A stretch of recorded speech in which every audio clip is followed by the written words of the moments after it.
తమ సమస్యలు పరిష్కరించాలని కోరుతూ ఏపీ గ్రామ వార్డు సచివాలయ సిబ్బంది ఇచ్చిన స్ట్రైక్ నోటీస్పై ఉత్కంఠ కొనసాగుతోంది. ప్రతి నెల 1వ తేదీన అందించే పింఛన్లు సైతం పంపిణీ చేయబోమని ఇప్పటికే అసోసియేషన్ నేతలు స్పష్టం చేశారు.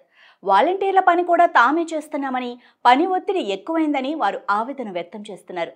ప్రస్తుతానికి తమ పోరాటం శాంతియుతంగా సాగుతుందని, ప్రభుత్వం స్పందించకపోతే ఉధృతం చేస్తామని చెబుతున్న గ్రామ వార్డు సచివాలయాల జేఏసీ రాష్ట్ర కన్వీనర్ అబ్దుల్ రజాక్తో మా ప్రతినిధి Nani face to face.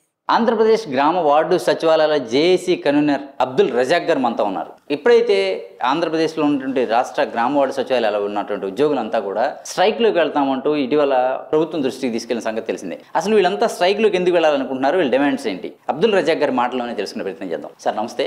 Sir ఏంటండి, మీరు గ్రామ వార్డు సచివాలయాల జేఏసీ స్టేట్ కన్వీనర్గా ఉన్నారు. ఈ స్ట్రైక్లోకి వెళ్ళడానికి ప్రధాన కారణం ఏంటి? ప్రస్తుతం రాష్ట్రంలో 1,20,000 మందికి పైగా గ్రామ వార్డు సచివాలయ ఉద్యోగులు 15,000 సచివాలయాల్లో పనిచేస్తా ఉన్నారు. గత 6 సంవత్సరాల నుంచి కూడా గ్రామ వార్డు సచివాలయ ఉద్యోగులు అనేక సమస్యలతో, అంటే ఆర్థిక పరంగా కానివ్వండి, ఆర్థికేతరంగా కానివ్వండి, సర్వీస్ పరంగా కానివ్వండి, అనేక సమస్యలతో సతమతం అవుతా ఉన్నారు. ఆర్థికేతరంగా ఈ సర్వీస్ మ్యాటర్స్కి సంబంధించిన మెయిన్ డిమాండ్స్ని ముందుకు పెట్టుకొని ప్రభుత్వానికి ఒక 15 రోజులు గడువుతో ఒక నోటీస్ ఇచ్చాం. ఆ 15 రోజులు నిన్నటితో ముగిసిపోయింది. ఈ రోజు నుంచి కూడా మేము అసలు కార్యాచరణని ప్రారంభించాం. అక్టోబర్ 5 వరకు కార్యాచరణ నిన్న రిలీజ్ చేసాం. 5 తర్వాత కూడా మళ్ళీ ప్రభుత్వం స్పందించకపోతే ఖచ్చితంగా మేము మరో ఉద్యమాన్ని ఉధృతం చేస్తాం. ప్రధానంగా మీరు చేస్తున్న డిమాండ్స్ ఏంటి? అంటే ఇప్పటి వరకు గవర్నమెంట్ వచ్చి దగ్గర 1.5 year అవుతుంది. ఈ 1.5 yearలో మీరు చేసిన డిమాండ్స్ ఏంటి? ఇప్పుడు ప్రధానంగా మీరు చేస్తున్న డిమాండ్ ఏంటి? ప్రస్తుతం గ్రామ వార్డు సచివాలయ ఉద్యోగులకు సంబంధించి ఆత్మగౌరవ సమస్య ఏర్పడింది. ఉద్యోగులు ఎవరైనా కోరుకునేది ఏంటి? ఆత్మగౌరవం. ఈ కూటమి ప్రభుత్వం కూడా మీకు దృష్టికి తీసుకొని వస్తా ఉన్నాను. ఈ రాష్ట్రంలో ఉన్న గ్రామ వార్డు సచివాలయ ఉద్యోగులందరి దృష్టి కూడా తీసుకొస్తా ఉన్నాను. కూటమి ప్రభుత్వం ఇచ్చిన మేనిఫెస్టోలో మొట్టమొదటిగా ఉద్యోగులకు సంబంధించిన అంశాల్లో మొట్టమొదటిగా పెట్టిన పాయింట్ ఏంటి అంటే, గత ప్రభుత్వం ఉద్యోగుల్ని, ఉపాధ్యాయుల్ని అవమానకరమైన రీతిలో అవమానకరంగా వ్యవహరించింది. కానీ మేము వారి యొక్క గౌరవాన్ని పునఃప్రతిష్ఠింపజేస్తాం మా అధికారం వచ్చిన తర్వాత అని చెప్పి గౌరవాన్ని పునఃప్రతిష్ఠింపజేస్తామని చెప్పి వాగ్దానం ఇచ్చింది. కానీ వాస్తవానికి రియాలిటీలో అది కనిపించడం లేదు. అనుకూల వాతావరణంలో ఉద్యోగులు విధులు నిర్వహించుకునే అవకాశం కల్పిస్తామని చెప్పింది. కానీ మాకు అనుకూల వాతావరణంలో విధులు నిర్వహించుకునే పరిస్థితి లేదు. రోడ్ల మీదే తిరుగుతూ ఉన్నాం. ఆత్మగౌరవ సమస్య ముఖ్యంగా ఏర్పడింది. గత సంవత్సరంన్నర కాలం నుంచి కూడా అనేక సర్వేలతో, దాదాపు 20-25 సర్వేలతో గ్రామ వార్డు సచివాలయ ఉద్యోగులు తీవ్ర మనోవేదనకు గురవుతూ ఉన్నారు. ఈ క్షేత్రస్థాయిలో ప్రజల నుంచి కొంతమేర స్పందన ఉంది. ఈ ప్రజల్లో ఈ సర్వేల పట్ల రాష్ట్ర ప్రభుత్వం అవగాహన కల్పించట్లేదు. ముఖ్యంగా చివరి క్షేత్రస్థాయిలో ఉన్న ప్రజలు ఉద్యోగులపై అనేక సందర్భాల్లో ప్రతి ఇంటికి 4 సార్లు 5 సార్లు వెళ్తూ ఉంటే వాళ్ళు మా మీద సరైన జవాబు ఇవ్వడం లేదు, ఆ ఓటీపీలు చెప్పడం లేదు, ఇలా జరుగుతూ ఉన్నాయి. ముఖ్యంగా వాలంటీర్ విధులు ఏదైతే ఉన్నాయో ఆ సర్వేల నుంచి విముక్తి కల్పించాలనేది మా యొక్క ప్రధాన డిమాండ్. అదేవిధంగా ఏదైతే సచివాలయాల్లో 19 వివిధ ఫంక్షనరీలు పనిచేస్తూ ఉన్నారో 11 మాతృశాఖల పరిధిలో ఈ ఉద్యోగులందరినీ కూడా మాతృశాఖల్లో విలీనం చేయాలనేటువంటిది మరొక డిమాండ్. ఇంకా ఆర్థికంగా సంబంధించి రాష్ట్ర ప్రభుత్వం మాకు 2 సంవత్సరాల ప్రొబేషనరీ అనేటువంటిది గతంలో మాకుండేది. ఆ 2 సంవత్సరాల కారణాన్ని ఈ 2 సంవత్సరాల సర్వీస్ని పరిగణలోకి తీసుకొని 2 నోషనల్ ఇంక్రిమెంట్లు ఇవ్వాలని చెప్పి, అదేవిధంగా గత ప్రభుత్వం ప్రొబేషన్ డిక్లరేషన్ అప్పటికీ అందరూ ఎగ్జామ్స్ పాస్ అయి ఉన్నారు, అందరూ కూడా టెస్టులు పాస్ అయి ఉన్నారు, ఉన్నాయి, అర్హతలు ఉన్నాయి. అయినప్పటికీ అప్పటి ప్రభుత్వం మాకు ప్రొబేషన్ డిక్లేర్ చేయకుండా మొదటి బ్యాచ్ వాళ్ళకి 9 నెలల పాటు ప్రొబేషన్ లేట్ డిక్లేర్ చేసింది, రెండో బ్యాచ్కి 5 నెలల పాటు ప్రొబేషన్ లేట్ డిక్లేర్ చేసింది.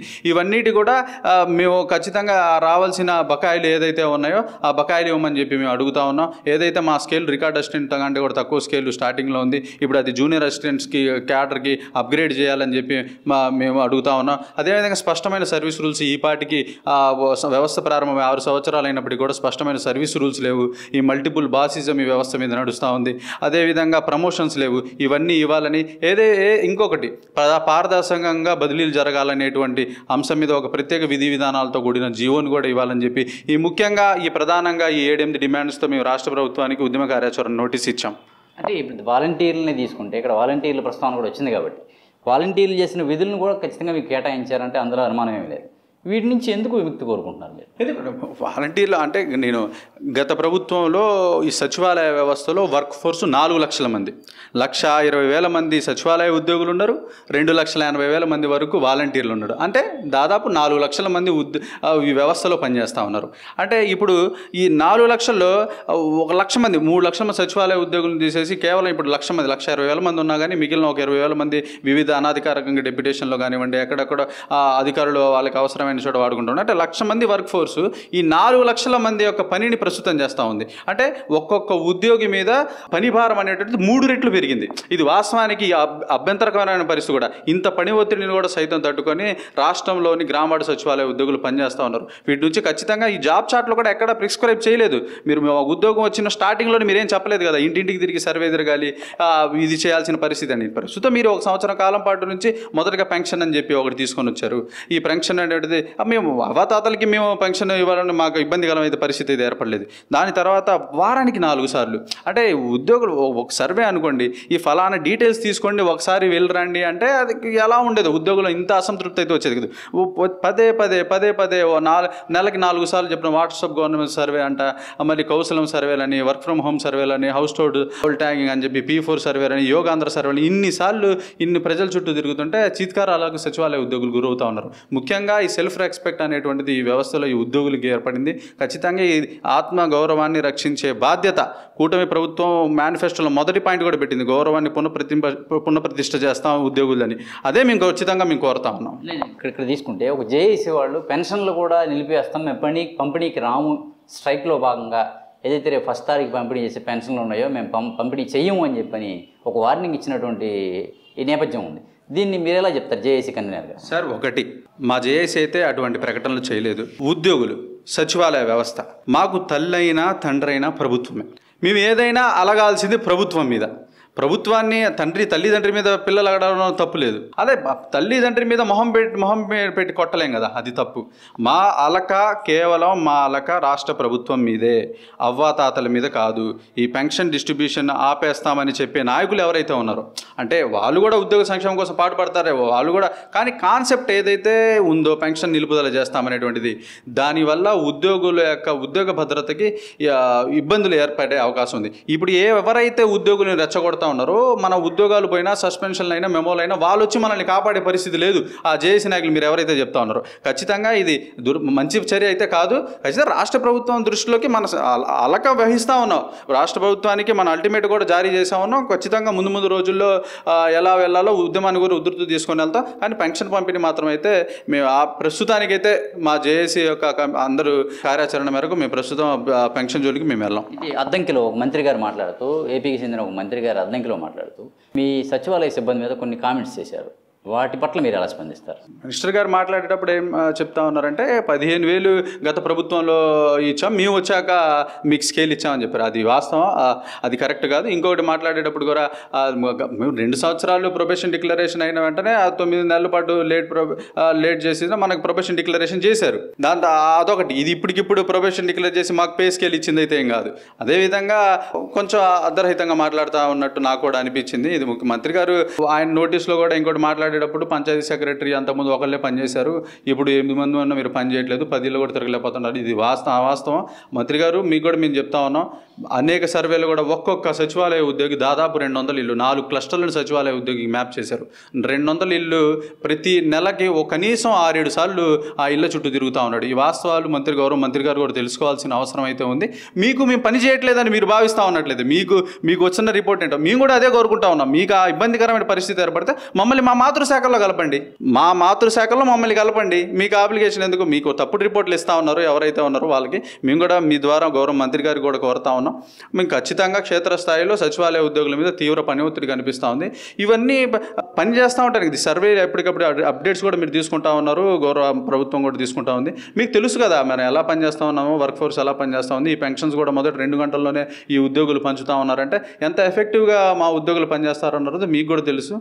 అధికార పార్టీ నాయకుల ఒత్తిడి అంటే జనసేన, బీజేపీ, టీడీపీ కూటమిగా నడుస్తున్న ప్రభుత్వం ఇక్కడ ఉంది. ఆ ప్రభుత్వం వీరంతా ఎంప్లాయీస్గా ఉన్నారు. అంటే ఏదో ఒక పార్టీ నుంచి ఖచ్చితంగా ఒత్తిడి ఉంటుంది. ఈ పని చేయండి అని హుకుం జారీ చేయడం కానీ, ఒక అసభ్య పదజాలం మాట్లాడటం కానీ, లేదంటే ఒక పెత్తనం చేసే ప్రయత్నం చేయడం కానీ ఇటువంటి ఏమైనా ఎదురవుతున్నాయి మీ సచివాలయం? ఖచ్చితంగా ఇప్పుడనే కాదు, ఈ ప్రభుత్వంలోనే నేను అన్నాను, గత ప్రభుత్వంలో కూడా మా ఉద్యోగులపై అనేక మంది వచ్చి హుకుం చలాయిస్తూ ఉన్నారు. సచివాలయాల్లోనే ఉద్యోగుల మీద దాడులు చేస్తూ ఉన్నారు. సచివాలయాలకు ఫోన్లలో కొంతమంది నాయకులు ఫోన్ చేసి సచివాలయ ఉద్యోగుల్ని బెదిరిస్తూ ఉన్నారు. వీటన్నిటిని కూడా మేము తట్టుకొని పనిచేస్తూ ఉన్నాం. మాకు అల్టిమేట్గా మా ప్రజలకు సంక్షేమం అందించాలనేటువంటిది మా అల్టిమేట్ కాన్సెప్ట్. ఎక్కడెక్కడైతే ఈ ఘటనలు జరుగుతూ ఉన్నాయో అక్కడ స్థానికంగా కూడా మా నాయకత్వం మా నాయకత్వం అక్కడ ఉన్న అధికారుల దృష్టి కానివ్వండి, పోలీసుల దృష్టికి తీసుకొని వెళ్ళి ఆ సమస్యను మేము కూడా సాల్వ్ అయ్యే విధంగానే పనిచేస్తూ ఉన్నాం. సచివాలయంలో సిబ్బందిని అటు ఇటు సర్దుబాటు చేయడం జరుగుతుంది కదా, దీనివల్ల మీకు మరింత పని ఒత్తిడి పెరిగే అవకాశం ఉంటుందా? ఖచ్చితంగా. ఈ రేషనలైజేషన్ అనేటువంటిది రాష్ట్ర ప్రభుత్వం రేషనలైజేషన్ విధానాన్ని తీసుకొని వచ్చింది. అంటే సచివాలయాల్ని 3 కేటగిరీలుగా రాష్ట్ర ప్రభుత్వం తీసుకుంది. Category A, category B, category సిగా. కేటగిరీ ఏలో 2500 జనాభా కంటే తక్కువ ఉన్న సచివాలయాలకి 6 సిబ్బందిని, 2500 నుంచి 3500 వరకు ఉన్న జనాభా ఉన్న సచివాలయాలకి సిబ్బందిని 7 సిబ్బందిని, మోర్ దెన్ 3500 ఉన్న ప్రజలు ఉన్న పరిధిల సచివాలయాలు 8 మంది రేషనలైజేషన్. అంటే మేము ఈ రేషనలైజేషన్ విధానం ఇప్పుడు మనం సమస్యలు ఒకటి చెప్తా ఉన్నాం, ప్రభుత్వం దానికి ఆల్టర్నేట్గా ఒక రేషనలైజేషన్ అని చెప్పి ఇలా తీసుకొస్తా ఉంది. ఇది కూడా ఎఫెక్టివ్గా ఎక్కడ జరగల. మీరు 8 మంది సచివాలయం ఉండాలి అనేటువంటిది నిబంధన పెట్టిన చోట కూడా, అంటే కేటగిరీ సి ఉన్న చోట కూడా 3 సచివాలయ ఉద్యోగులే పనిచేస్తూ ఉన్నారు. ఇక్కడ రాష్ట్రంలో అనేక చోట్ల కూడా ఈ ఉంది. రేషనలైజేషన్ కూడా సరిగా జరగలేదు అనేటువంటిది నా యొక్క అభిప్రాయం. చివరిగా ఇప్పుడు ఏదైతే మీరు పోరాటం చేస్తున్నారో ఆ పోరాటంలో ప్రభుత్వంగా మీకు సానుకూలంగా స్పందించిన పక్షంలో దీన్ని ఉధృతం చేసే అవకాశం ఉంటుందా, లేదా శాంతియుతంగానే ప్రభుత్వంతో ఫైట్ చేస్తారా? లేదు, వాస్తవానికి మేము ప్రభుత్వంతో డి అంటే డి స్థాయిగా మేము వెళ్ళాలని అయితే మేము అనుకోవట్లేదు. కానీ ఖచ్చితం ఒకటి, ఉద్యమాన్ని అయితే ఖచ్చితంగా తీవ్రతరం చేస్తాం. ఇప్పటి వరకు ఎంతో శాంతియుతంగా ఇప్పుడు చేస్తున్న 23వ తారీఖు నుంచి కూడా మేము పిలిపించి చేస్తున్న కార్యక్రమాలన్నీ కూడా శాంతియుతంగానే అక్టోబర్ 5 వరకు కూడా మేము నిర్వహించదలిచాం. ఖచ్చితంగా అక్టోబర్ 5 తర్వాత కూడా మేము ఖచ్చితంగా జిల్లా కలెక్టరేట్లను కూడా మేము ముట్టడిస్తాం. విజయవాడలో కూడా రాష్ట్రంలో ఉన్న గ్రామ సచివాలయ ఉద్యోగులు 1,00,000 మందితో మార్చ్ చేయడానికి కూడా మేము మా జేఏసీ మేము నిర్ణయం తీసుకున్నాం. ఖచ్చితంగా 5వ తేదీలో ప్రభుత్వం కనుక మా సమస్యలపై ఏదో విధంగా మా సమస్యలపై పరిష్కరించకపోతే మాత్రం ఖచ్చితంగా మేము ప్రభుత్వానికి అల్టిమేట్ చేస్తాం. 5వ తారీఖు ఉధృతం తీవ్రతం చేస్తాం. ఇంకొక విషయం కూడా మీ దృష్టికి తీసుకొని వస్తూ ఉన్నాను. ఈరోజు మా గ్రామ సచివాలయాల కార్యదర్శి గారి నుంచి కూడా మా జేఏసీ ఏదైతే మా జేఏసీ ఉందో ఇంకొక జేఏసీ మిత్రులు వాళ్ళు కూడా ఆహ్వానం అందింది. రేపు రండి మీ సమస్యలపై చర్చిద్దామని చెప్పి రేపు మేము వెళ్ళి మా ఉద్యోగుల గొంతుకును, మా ఉద్యోగులు ఏదైతే ప్రధాన డిమాండ్స్ 7 డిమాండ్స్ ఉన్నాయో ఆ డిమాండ్స్ నెరవేరేంత వరకు కూడా మా ఏదైతే మా ఉద్యమ కార్యాచరణ ఉందో అయితే అది ఆగదని చెప్పి మేము కూడా నేను రేపటి సమావేశానికి వచ్చే అధికారులకు తేల్చి చెప్తాం. ఖచ్చితంగా ఏదైతే సచివాలయ ఉద్యోగులుగా ఉన్నామో మేమంతా కూడా ఆత్మగౌరవాన్ని కోరుకున్నామని, ప్రతి ఉద్యోగి కూడా ఆత్మగౌరవం కోసం పనిచేస్తారని చెప్పి అయితే స్పష్టం చేస్తున్నారు. ఇదే సందర్భంలో కొన్ని డిమాండ్లను అయితే ప్రభుత్వం ముందుంచడం జరిగిందని, అక్టోబర్ 5 వరకు కూడా తమ డిమాండ్ల కోసం శాంతియుతంగానే పోరాటం చేస్తామని, ఒకవేళ ప్రభుత్వం స్పందించిన పక్షంలో ఉద్యమం అయితే ఉధృతం చేయడం జరుగుతుందని అయితే స్పష్టం చేస్తున్నారు. ఇదే సందర్భంలో ప్రభుత్వ పెద్దలతో, ఉన్నతాధికారులతో సమావేశం ఉందని, ఆ సమావేశంలో కూడా తేల్చి స్పష్టం చేస్తామని, ఒకవేళ అక్కడ కూడా స్పందన రాకపోతే ఉద్యమం అయితే తీవ్రతరం చేయడం జరుగుతుందని చెప్పని అబ్దుల్ రజాక్ గారు స్పష్టం చేస్తున్నారు. వీడియో జర్నలిస్ట్ రెహమాన్తో నాని, ఏపీ అమరావతి, అభినవ్ భారత్, గుంటూరు నుంచి.